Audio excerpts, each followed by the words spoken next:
If you are looking for your next 5-star obsession, this video is for you, bestie. Today, I am ranking my best and worst reads of every 2025 month so far. And some of these books changed my brain chemistry. Some of them tested my patience. And yes, we are talking about both. If you love romantasy, dark romance, emotionally damaging books, and honest opinions with zero sugarcoating, you are in the right place. Quick disclaimer, worst will never mean bad author for me. It just means I just didn't like it, it wasn't for me. And keep in mind that this is only my opinion. Do what you want with it, but if you want to still read a book, please do so. Feel free to read anything you like, even something I didn't.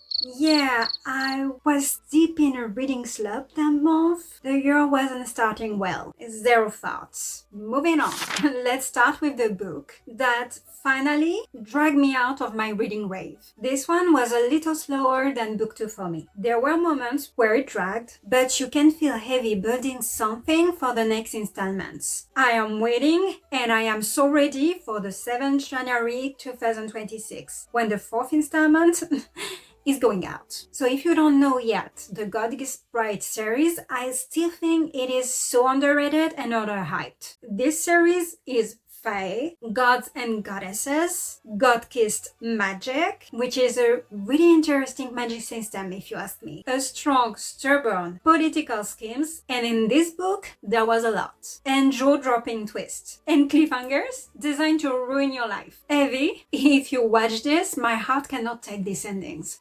This final chapter, it gave me Badass One, Vampire Awakening vibes, but make it 1,000 times better. I screamed, I paced. Sabine, the way she stepped into her power in this book is just chef's kiss. And she stopped being a pawn. We love that for her. Baston, on the other hand, is just out here suffering. But his devotion, soul-destroying. Because if your love interest wouldn't carve your name on his arm, just so then he cannot forget you, then what are we even doing? The politics are layered. The romance is deep. The betrayals are delicious. And when the spice hits, it hits hard. I will never look at a food pantry the same way again, and I'm 100% fine with that. The only reason it wasn't a 5-star for me was only because of the separated lovers, plus pain, plus longing, because that dynamic has already been stretched over the 3 books now, and my anxiety need a break. But let's be honest, the quality, the writing, the emotional depth, still phenomenal, and so worth it. This is technically my worst book of February, but it's also only because I have read only 2 books that month. Yeah, I know, I was still in a bit of a reading slump. So let's be clear, I actually like this. It is fun, creepy, page-turning hybrid of mystery, plus paranormal vibes, plus hand-held side artwork. This book starts incredibly strong. Is this horror with ghosts? Or is it a mystery pretending to be paranormal? And it keeps you guessing in a very engaging way. The creepy artwork sprinkled through the book. It was such a smart move and choice. I wouldn't go so far as saying I really enjoyed it, but it does bring to the story. And Mallory, our protagonist, she is compelling. Her backstory as a recovered addict gives the narrative real emotional weight, and you genuinely want to root for her. Around the 75-80% mark, the book has a turn, and some things started to feel a bit unbelievable, or even a bit rushed to my taste. March is the month I willingly surrender my heart, my sanity, and my sleep schedule, all to Rebecca Yarros. Because Onyx Storm, yes, this book ate my brain. I personally enjoyed it as much as the first book. I genuinely loved it from start to finish. And now, I think like most of the people, I'm just sitting here waiting and counting the seconds till book 4. This book doesn't give you time to relax. Every chapter, there is a new revelation, betrayal, political twist, dragon problem, which we love by the way, or even an emotional crisis. And this is how you design a middle series installment that totally elevate the world instead of stalling it. The world building extends across the map, the political intrigue deepens, and every pieces of lore from the second book start to click into place. It is the kind of storytelling where you think you understand the stakes. And then Rebecca says, oh, that's so cute. And just double them, because why wouldn't she, right? There are couples who have chemistry, and then there are couples who alter your brain chemistry. And Violet and Xaden fall totally into the second one. Xaden gets better with each book in a way that should honestly be illegal. Don't get me wrong, I'm gonna put a disclaimer here. I am a reader girly, but I still love and adore Xaden, because the jealousy, the devotion, the more grayness, I am so here for this villain era to come. And Violet, this is her strongest book here. She is powerful, witty, flawed, humbled, stubborn and brave. She feels real, and I love that. Her choices matter, her growth is visible, and she is that character you just root for with your whole chest. And one thing this series does so well is making the dragons feel like full characters, not just decoration or pets. Because the dynamic between Tern, Sgil, and Omerna, chef kiss. Onyx Storm just reminded me why I fell in love with Thorfinn. Let's talk about this one, because I went in expecting a heartbreaking contemporary story that would emotionally obliterate me. And instead, I just spent 300 pages wondering why I was forcing myself. I am not even being mean. This is just how I felt. And if you enjoyed and liked it, I love that for you. The entire book just felt like autumn monologuing, repeating the same thoughts again and again that I honestly felt bored of. It was mundane, dragged out, and truly felt like reading someone else's diary from a very boring year of high school. Maybe I just wasn't the public for it. There is angst, which I actually appreciated. Some passages about depression that were honestly written beautifully, but all the rest, it's just give me pick-me energy. Very self-absorbed and very repetitive. I honestly couldn't connect with her. If this book had been just 200 to 300 less pages and focus on the character developments, I honestly might have loved it. No, not absolute perfection. I'm gonna say it. The Crimson Moth walked, so the Rebel Witch could run. It leaped, it stabbed me emotionally, and then gently healed me afterward. This book should be a case study on how to avoid the second book syndrome. It just deepens everything. The world, the stakes, the emotional conflict, and the romance. So this isn't just the continuation and finale, this is elevation of the books. The magic system and political intrigue felt sharper, darker, and more dangerous. Rune being forced on the run and allying herself with the Witch Queen immediately raises the moral tension. Meanwhile, Gideon, chasing her under orders, returning to enemies to lovers, but not fully believing in it. And that's narrative conflict done right. The pacing is fast, addictive, but intentional. It is action heavy, without feeling rushed, and also emotionally grounded, even during the chaos. The Crimson Moths only pretend to be prey. In truth, she is the predator. And that line just tells you everything. Gideon Sharp, grumpy on the surface, but deeply compassionate underneath. The "who did this to you" energy, the scar kissing.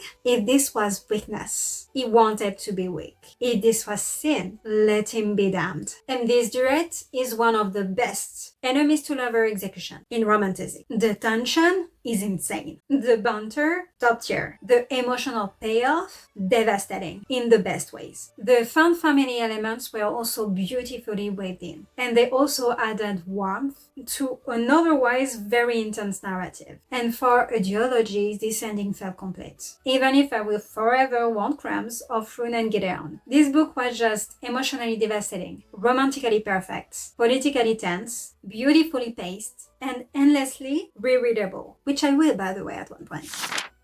Okay, so calling this the worst book of the month for April feels a bit dramatic. This is more of a least good situation here. This book is a perfect example how a story can open with a 5-star energy and then just struggle to keep the momentum going. The beginning of it, amazing. The atmosphere, dark, intriguing, and almost cinematic. The bodyguard trope, downright delicious. Though I'm gonna be honest, this is not my favorite trope. Nevertheless, I was fully locked in. But somewhere in the middle of it, the spark just dimmed. But just enough to caught myself thinking, okay, but I'm just ready for something big to happen now. Please bring it. The middle is honestly not weak, it is just flat for me. The emotional progression of the book just didn't feel fully developed for me. It's like the story just keeps screaming at me. Those two were so deep-faded, but just didn't show me enough to get it right.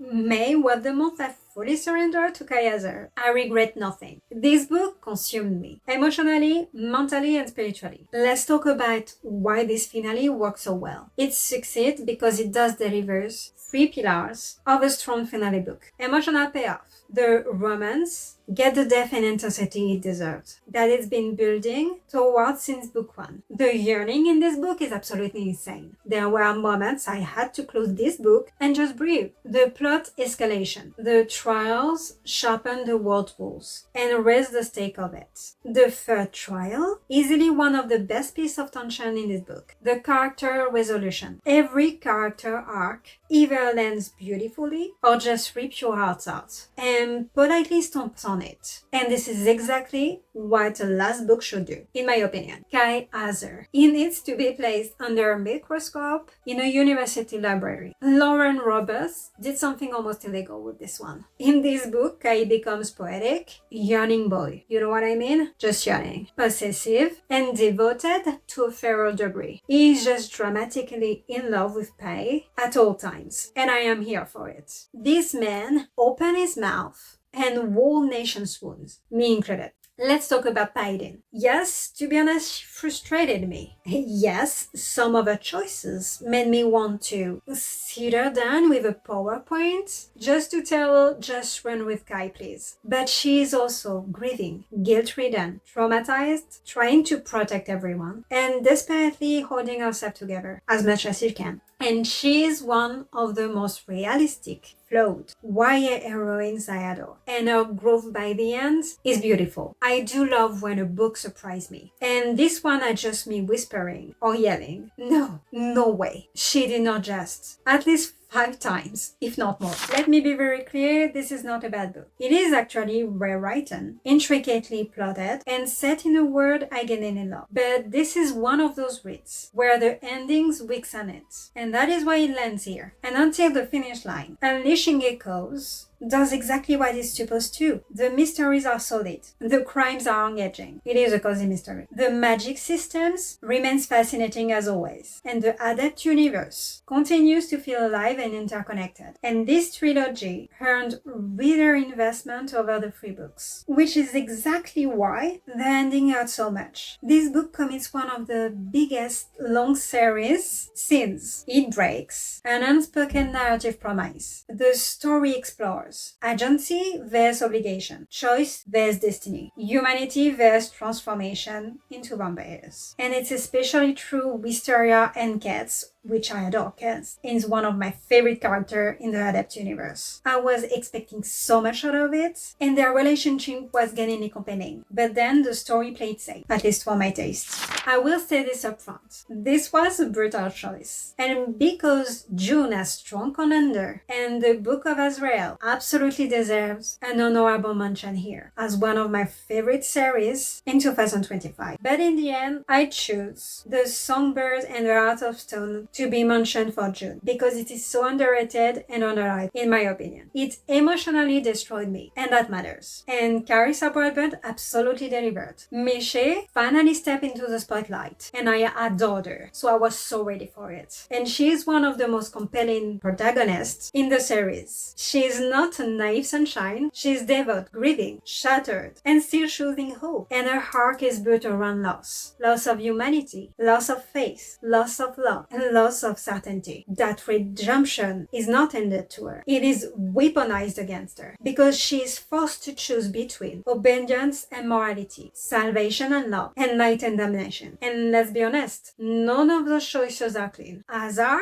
is not just a broody prince. He is scared, bitter, restrained, and deeply shaped by brutality. And that makes his dynamic with Miche even more effective. And their romance works. It is slow burn by necessity, not pacing tricks. The power imbalance is acknowledged, and the attraction between them both is dangerous, not just forbidden for fun. Grumpy and Sunshine, reluctant allies to lovers, forbidden love? Yes, here the tropes are trooping. What elevates this book is that the romance never exists as a vacuum. The underworld isn't just a setting, though it did remind me a bit of Alice and Persephone vibes. But the underworld is an antagonist. The prison isn't just a location. It is also a psychological weapon. And let's talk about Luce. Because if you love a chaos goblin animal companion, emotional support creatures, and a being who saw every sin, Luce is literally everything. Please protect her at all costs.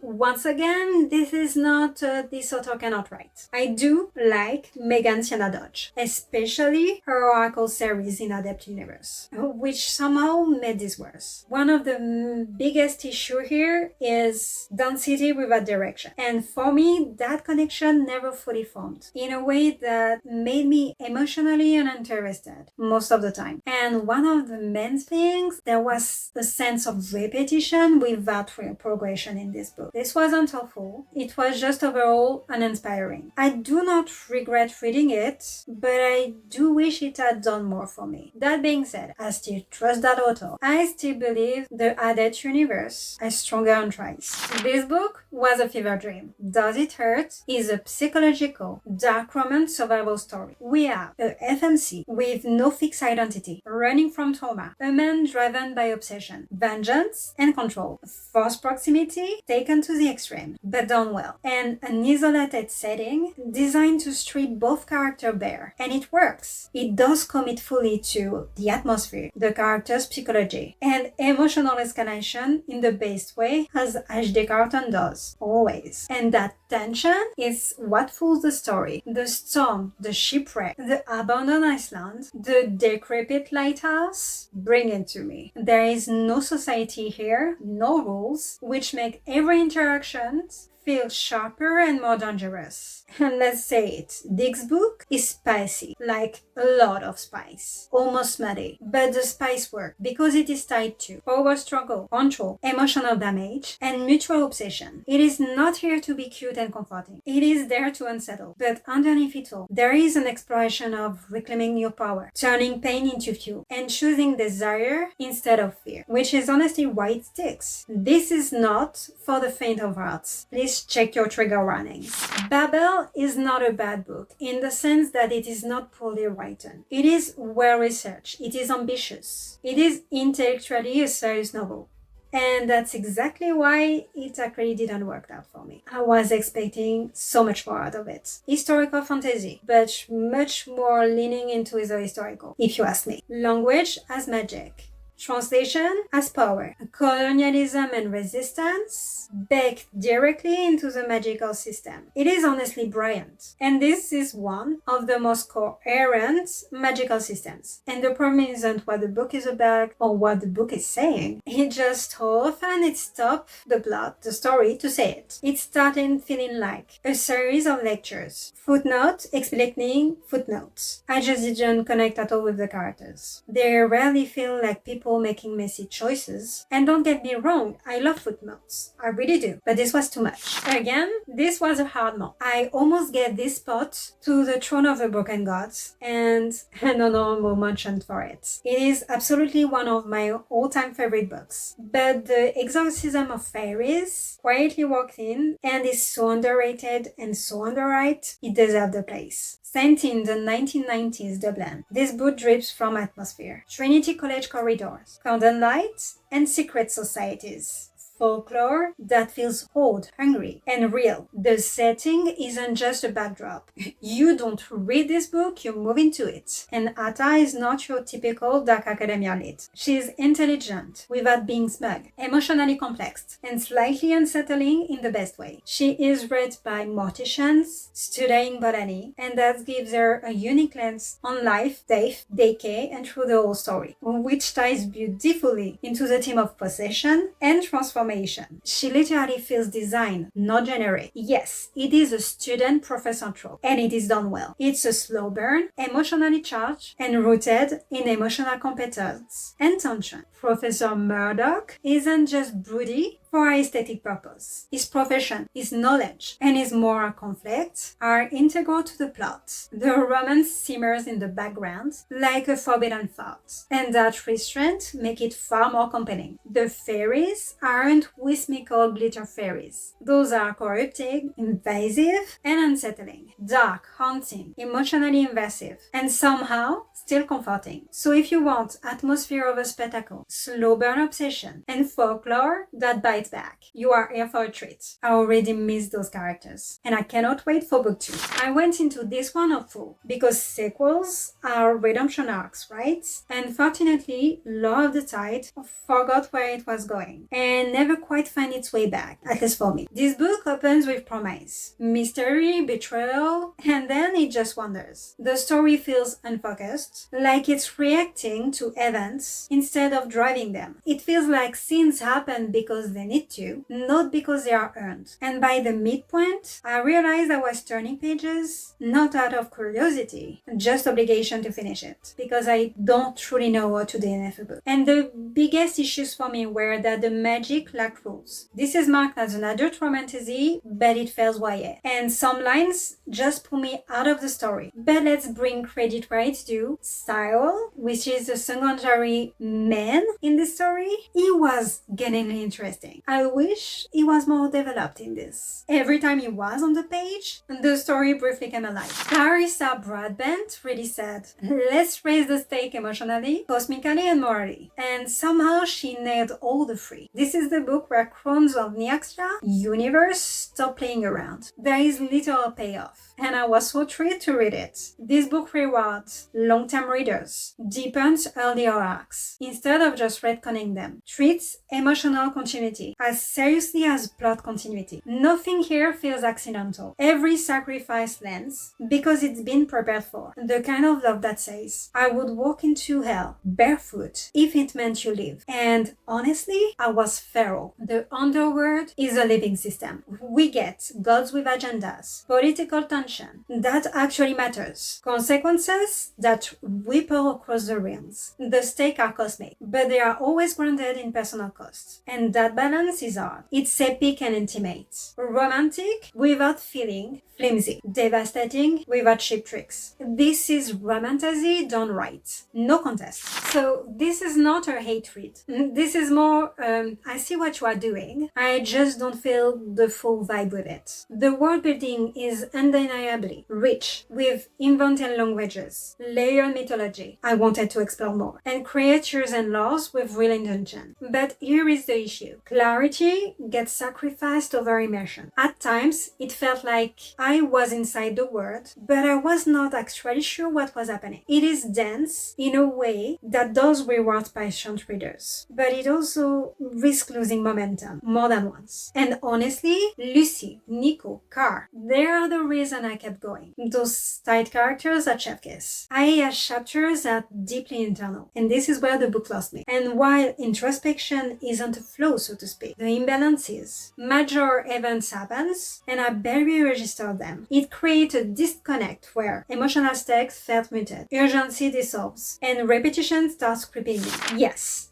this book made me emotionally compromised over a fictional second-eyed cowboy, but it does really works. Rosehill is just not a backdrop. It just functions as a regulatory nervous system. The small town atmosphere. It slows the pacing in a good way. It creates safety for both characters. It contrasts sharply with Skylar's chaotic celebrity life. And that does make the romance feel earned, not escapist fluff. Skylar could have been a cliche, but instead she is. Messy without being annoying. Strong without being invincible. Vulnerable without being fragile. And her arc isn't about being saved. It's about choosing rest, stability, and self-worth. That's character-driven growth, not just vibes. And can we talk about Weston Bamon? His masculinity is rooted in emotional presence, not dominance. He supports without controlling. And yes, speaks his heart. But more importantly, he listens, he shows up, he parents.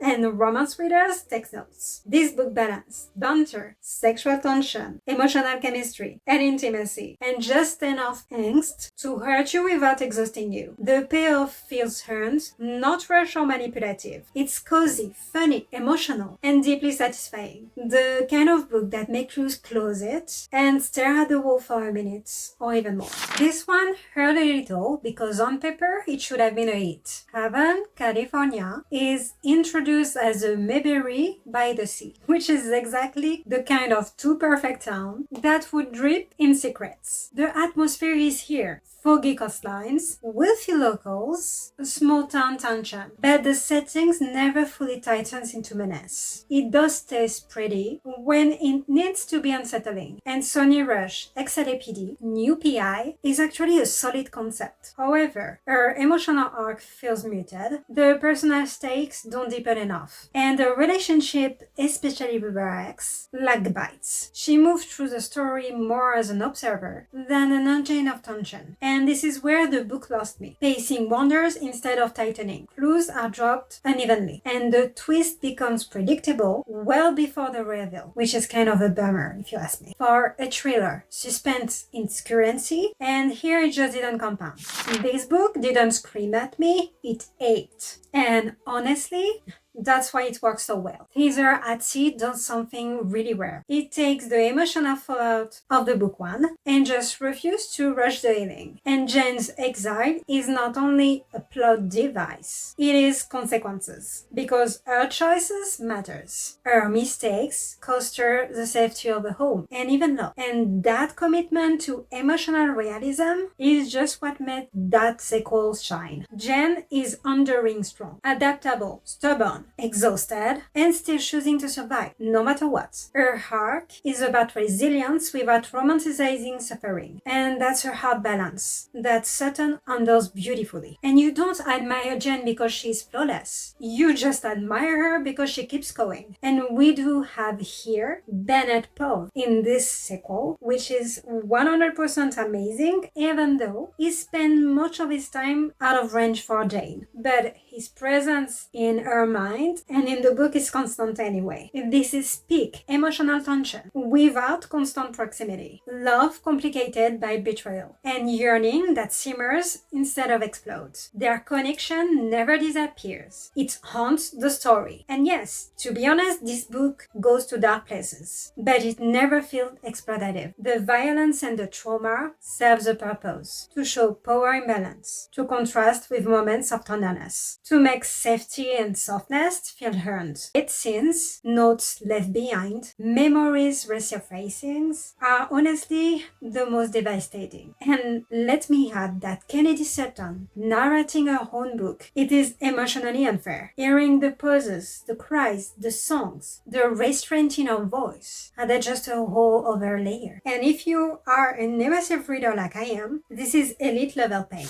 Yes, I know it's the Amplifier series again, and I know at this point it is not a beef, it's a pattern. Listen, this is clearly a bridge book. It mainly focuses on the characters' dynamics, trust and betrayal, Emma's identity struggle, M5 vs Emma as a person, and emotional groundwork for future payoffs in the sequels. And honestly, from a structural standpoint, that makes sense. But from a reading experience, at least mine, less so. And compared to Dodge other series, like I said before, this one moves at a scroll. I keep waiting for the moment, the hook, the plot, the action, the escalation, the shifts, and it just never fully arrived. I don't dislike these characters, but I am less invested in them than the others in the adapted universe. And ironically, the moments that grab my attention are when the character in the other adapted universe series are mentioned. Honestly, I would be genuinely shocked if this one gets dethroned before the end of the month. Let's talk about the book that emotionally destroyed me, consumed all of my faults in them, rebuilt me, and then asked for more, living in my head rent-free. I went into Crescent City knowing it was beloved, but I did not expect this level of impact. No, don't get me wrong, I adore Throne of Glass, and for me this is one of the best series ever. But this wasn't just a good read, or even an amazing start to a series. This was a full experience that could probably dethrone Throne of Glass for me. I am waiting for this to see the next books. At first, it is overwhelming. There is a lot of politic, world building, hierarchies, magic system, technicalities, lore, you name it. And Sarah J. Maas really said, no hand-holding, let's do this. But here's the thing, once it clicks,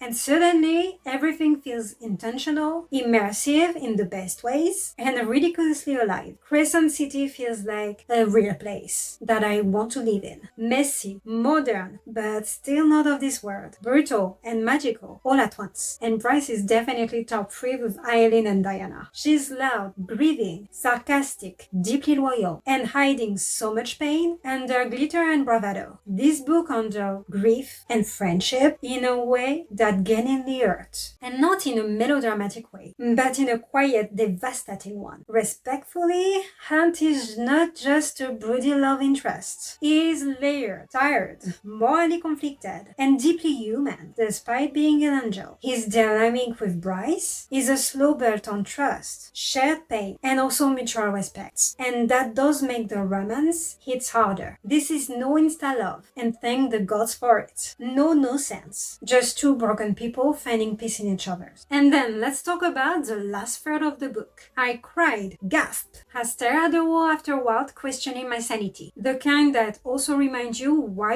you read romantasy. This one hurts a little, because on paper, this has everything that I wanted. And this has all the tropes I usually love. Arranged marriage? Check. Forced proximity? Check. Magic eye binding? Check. Vampires? Check. So trust me when I say I was hopeful. My biggest problem with Tethered is that I didn't connect with the characters. Not at all. Luna is repeatedly described as logical, scholarly, and intelligent. But her actions often contradict all of that. She makes choices that feels impulsive or even naive, which made it hard for me to believe in her internal narrative. Bastian, on the other hand, spent most of the book stuck in the obedience on wall. And while that could have been an interesting internal conflict, it did make him feel passive, not exactly compelling romantically. And a large portion of the book is just Luna arguing, miscommunicating with Bastian, which felt just like fillers and nothing substantial, and not in the best way. If this video helped you find your new favorites, that's literally what this channel is for. I post honest book opinions, deep dives into romantasy, fantasy, dark romance, and emotional devastating recommendations all year round. So let's become book besties. My full December wrap-up come in January, and will be perhaps a tiny bit later because of the holidays. So if you don't want to miss out on it, and also my January hopefuls in the same video, make sure to subscribe, like, comment, and share. See you in the next video.